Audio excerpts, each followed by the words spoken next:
Pansamantalang natigil ang pagsusulit ng isang universidad sa Baguio City dahil sa magnitude 4 na lindol. Nakunan po yan ni Youth Cooper Melvi Hua Shenjiang at narito po ang kanyang kwento.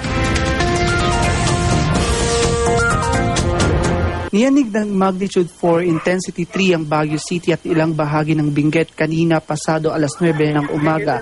Kung kaya naman sa naalarma at lumabas ang mga estudyante sa isang universidad sa gitna ng preliminary exam. May kita natin sa video na nasa parking lot ang mga estudyante para masiguro ang kanilang kaligtasan.